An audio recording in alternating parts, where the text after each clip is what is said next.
Identifying the suspect! Coming to get you, Bobber.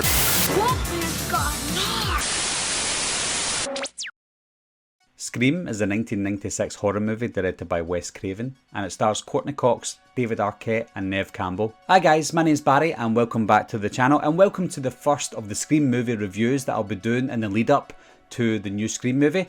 Because this is old, and I'm sure you understand this, there is going to be spoilers in this review. A year after the murder of her mother, a teenage girl is terrorised by a new killer who targets her and her friends by using horror films as part of a deadly game. Now you don't need me to state the obvious, but I'm going to state it anyway. Scream, when it came out, resurrected the slasher genre. That is obvious, and I also believe that it reinvented the horror genre as a whole. Yes, we had a lot of good horror movies in the 90s like Candyman, etc, but I think Scream brought horror back up on that massive Hollywood level to the point where it had a surge of horror movies that tried to replicate it afterwards. That's how influential Scream was. So 100% reinvented and resurrected that slasher / horror genre. There might have been meta horror movies out before Scream, but I don't really remember them.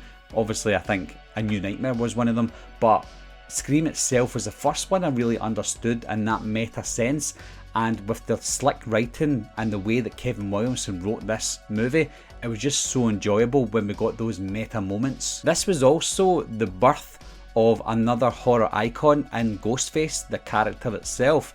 And I think as well, it's probably the last big horror icon that we got, and that was way back in 1996. So it's been 25 years since we got our last big horror icon. The opening scene with Casey completely blew me away. You know, it was way back in 96, so I saw it in 1997, but we had no internet back then, unfortunately, so there was no trailer breakdowns. We didn't see the trailer 100 times.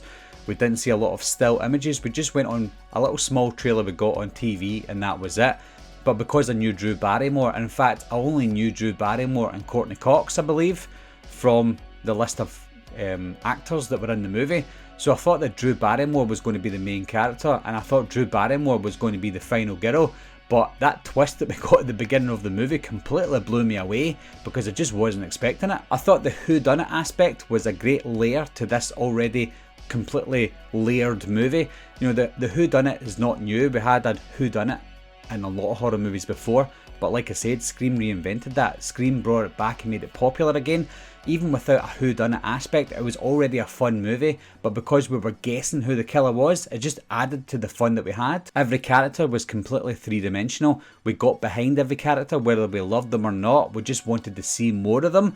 We had some good backstories with all the characters. Every person that we saw on screen that had good lines in the movie, we knew them and we wanted to see more of them, even down to Principal Himbry. That's how detailed even he was. If we look at the score or listen to the score of Scream, it was just so iconic with Marco Beltrami taking the reins. The score was actually so iconic that they reused the score for other horror movies in the future. The idea of a killer that goes around wearing a costume and quotes other horror movies intrigued me, and I think it's because the killer itself, or the killer himself, is very relatable to us as a viewer because we love horror movies, we love scary movies, and we love it when people reference these horror movies. So the weird thing is we kind of connect to the killer without the killing, of course, well I hope, but we can resonate with the killer because we know the killer loves horror movies, but we can also resonate with some of the characters like Randy because he resonates with these horror movies. So it's almost like Randy versus the killer. Is Randy going to find out who the killer is before the killer kills everyone? So it's a cat and mouse chase, but a great cat and mouse chase because it's all related to horror movies and they reference horror movies throughout. So we just get so excited when this killer or other characters who are not the killer reference these horror movies. I'm sure you guys have done this, but every time someone references a horror movie, you just get a big smile on your face. And if you're watching a film with someone who's not that into horror movies or don't get the reference, we just love to turn around to them and say to them, oh, that's from that movie and this is what it means.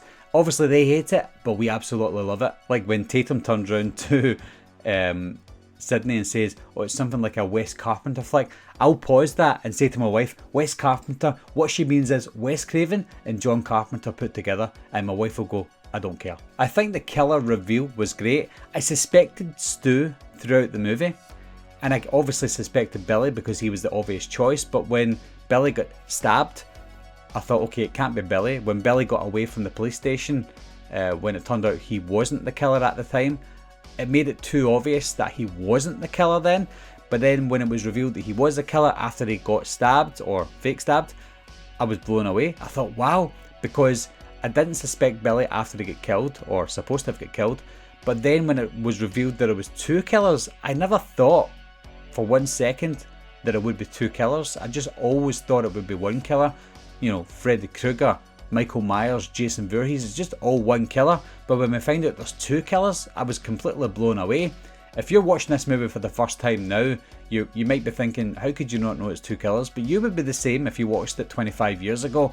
I just had no idea there'd be two killers. So when the reveal was it was Billy and Stu, I was completely blown away. I had so much fun with Scream. I even have so much fun with it now. I went to see the 25th anniversary in the cinema last month or so. So I just have a blast every time I see it. As a kid, I was scared more than I had fun. I think now I have more fun than I do getting scared of the movie because it's not really scary, especially for a guy my age. But the fact that this movie stands the test of time after 25 years is a testament to Wes Craven. And even back in the day when I watched it, I thought this is going to be an absolute classic in years to come. And lo and behold, 25 years later, it's still an absolutely amazing movie, and it is an absolute masterpiece classic, and for that reason, it is one of the greatest horror movies of all time. So what are your guys' thoughts on this absolute masterpiece? Obviously I'm biased because I grew up with the Scream movies, the first being Scream 1, but what are your thoughts anyway guys? Leave your comments down below, let me know what you think of this movie, and I'll talk to you soon. Bye bye.